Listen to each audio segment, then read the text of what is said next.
Well, hello and welcome back to Read Becca for another weekly chatty catch-up on everything I've read, everything I'm currently reading, and everything I'm looking forward to reading, as well as some general chit-chat. This week was a decent reading week, though I mostly focused on very light things, as was expected. That's my leaning for my June reading for sure this month. The first thing that I read was a self-published weird Western for June on the Range, and that was Bulletproof Witch, Delivery of the Flesh, Volume 1, and that's by F.J. Blair. So I knew this was fairly short, but this is only about 100 pages. It does kind of manage to get a complete story, though, in that, but it's not terribly substantial. So we are following the titular witch, who is known as Temperance, very great name for a Western. And as you can see on the cover, there is this sort of flaming bird head flying out of her gun because she uses hex bullets that are obviously magic to fit. And that was really fun. I liked that world building aspect, and that wasn't too surprising. So she is clearly kind of a bounty hunter, demon hunter type, and this witch.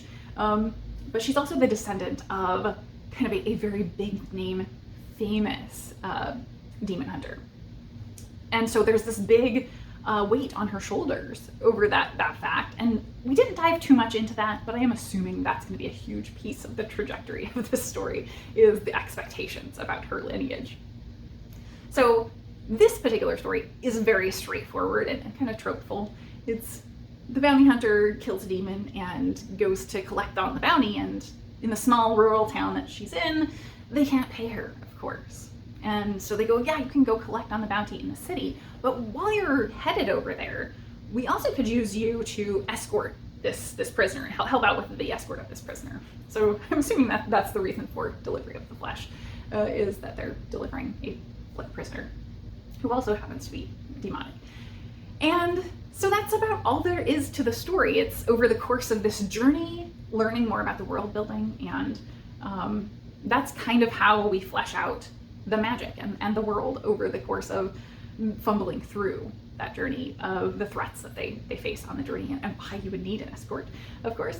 Yeah, so it was good, adventureful, I guess, weird Western, and it was a fun time, very episodic. So I'm assuming that this series will continue on in kind of that episodic style that's very standard for weird Westerns, and I would continue on. Like I said, this was pretty light, easy reading. It's right at 100 pages, which was less than I expected. There's a little bit of like additional extra material at the end that threw me off. And so it was kind of an abrupt wrap up, more or less, but it was fun. And then I also read another very insubstantial book on my holiday day off. I read Peg and Rose Solve a Murder by Laurien Berenson. So I did not know when I picked this up. This seems to be a spin-off of another very long-running cozy mystery series, Melanie Travis Investigates, I think. And Peg has been sort of helping Melanie with her investigation. So this is now her doing her own, or something arising that she needs to investigate on her own. So this one is kind of complicated. Obviously, we've got the dog here. The Melanie Travis is very dog-centric, and Peg is connected to Melanie through the dog show circuit, because Peg and her former husband, who is now deceased, Peg is a widow, they had these grand show poodles. And Peg is now also a show judge, so that's a big part of what she's doing in this story. And dogs are definitely a massive aspect of this book. But that's not really the main plot either. So it's big to Peg's character. So Peg's deceased husband is Rose's brother, or was Rose's brother. So they're sister-in-laws, and Rose is trying to mend bridges effectively by reaching out to Peg to start up playing bridge together. So we've got cards here as well. And that's really the main plot, I would say, is them getting involved with all these new people at bridge, and of course, a murder happens. But it takes a really long time to get there, and I didn't mind that. I was totally fine with the fact that probably a third of the book is very meandering, introducing us to the characters and why they have this grudge between them, and just mundane details, and them starting up with this bridge group and getting to know people. It was very quiet and chill, so I was fine with that for a cozy. The drama between them was a little tough for me, because it is kind of religious drama, and the book doesn't really treat it as serious as it is to me.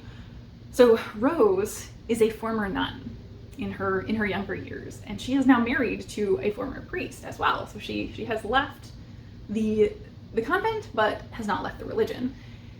And the bridge that needed bending between them is something to do with years and years in the past. Peg having gone through a real trauma in her life, and Rose reacting to it through unfounded religious judgment of her situation in a very, very cruel way. And rather than having, like as a nun, rather than having empathy and kindness out of her faith, she does that. She also, instead of being contrite or correcting what she did wrong, she goes to confession to make herself feel better, but doesn't actually do anything over years to make things right with Peg. So I'm shocked that Peg kind of goes along with this as quickly as she does, and Rose doesn't have more of a hurdle to get through to convince her to be friendly. So the book doesn't treat that very seriously, and for me that was very hard. But, however, they are a great duo. I really like them together, and I do think that aspect, while it's not treated as egregious as I think it is something that they have to work through, and I liked watching them work through it and build a relationship. That kind of off on the wrong foot, enemies to friends, or building a relationship is something I really love to read. So then, after this very lengthy preamble, a murder, of course, happens. And of course, it is related to Bridge. So they have just met most of these people at Bridge and are now having to kind of get to know them, get to understand who might be telling the truth or lying, who has secrets to hide. And this Bridge group is full of some drama, that is for sure. So it turns into a very big, dramatic investigation. The police are, of course, involved, but they don't uncover as much information as Peg and Rose because they are just such skilled sleuths. That was a very good time. This was, however, really uneven for me. I feel like it was constant stops and starts and little bursts of action and then very mundane. So that was odd, since the other series from this author has like 20 books already. So she is someone who has written a lot of books.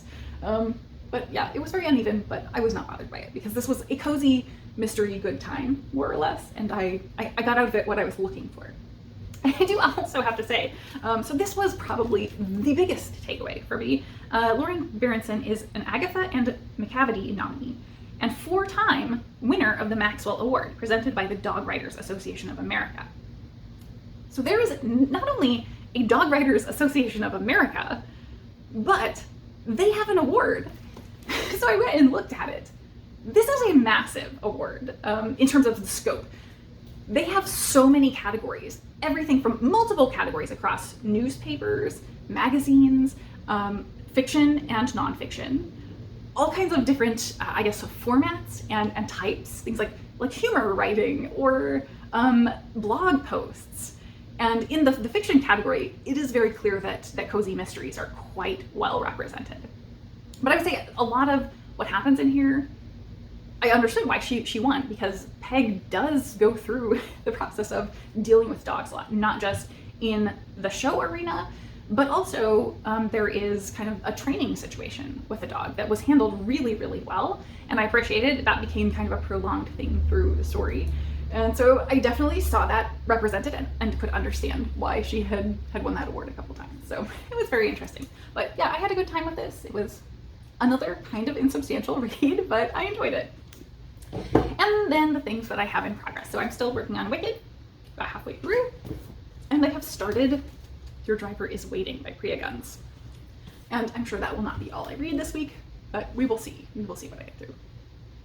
So I think that's it for books. Onward to shows. I finished the current season of Welcome to Wrexham, the series about Ryan Reynolds and Rob McElhenney buying a soccer/football team in Wales, and we're not buying, but funding a soccer team to get them to move up in leagues and give them success, and also focus on the town. And it is very heartwarming It's very much a human interest documentary more than a sports documentary, but the sports is also there.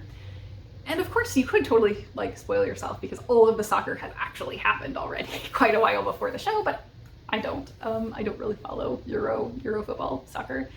So it was a joy and a delight to watch the progression and see all of the human stories, and it's just a very joyful, positive show. It's also whatever the opposite of toxic masculinity is, because Rob and Ryan are just such great, loving friends. Yeah, so I very much enjoyed that. I also am watching a pure nostalgia show. So I finished up the first season of Mom P.I., and this is a really bad show. It's not good at all, but it is very nostalgic for me. So this, of course, follows a woman who is a single mother who works at a diner, and she, in the first episode, winds up making a connection with a private investigator and sees herself as being very good and skilled in ways to help him. And he winds up, I don't even know that he ever agreed, but he accepts that she won't leave him alone, and she keeps showing up and trying to work with him. So it's a very fun, bad, cheesy show. So does anyone even remember this show other than me? I don't know. But it is on Prime if you have any interest, and it's entertaining if you are someone who watched it when you were in your youth like me. Yeah, so I think that is all for the stuff I watched this week. Lifey stuff. We had the day off on Wednesday for the holiday, and it was a very nice holiday. I kept a very quiet day. I carved it out and made sure I didn't do anything else, and that was so nice and such a relief. It was weird having Wednesday off though, because of course it felt like we had 2 Mondays in the week, and they were both really terrible. So that was a lot, but the day off was very nice. It also has been a very big week because Dusty is in a bidding war, kind of. Not literally, but he has multiple people interested in him. So right now we're balancing on the kind of the first pick person has to weigh in this weekend. So hopefully I will not have a foster in the next week, which is both sad and happy. It kind of always is. I really have attached to Dusty in the 3 months, not quite, I think, that I've had him. And he's been such a good, sweet boy, so I will miss him very much when he goes, but I can't wait for him to have his own home. So I think that is all for this week. As far as recommendations, I just have one, and it is a great one. So Tori Talks did kind of a live stream discussing with another booktuber on the topic of mental health and disability representation in fantasy novels. And it was a really good talk. It definitely strayed away from focusing totally on books and talking about personal experiences a lot as well. And so talking about that first, and then kind of transitioning into the topics in books and what is good representation versus not. And just a fantastic discussion. So I highly recommend you check that out. Yeah, so I think that is all for my week this week. I hope you all had a wonderful reading week as well.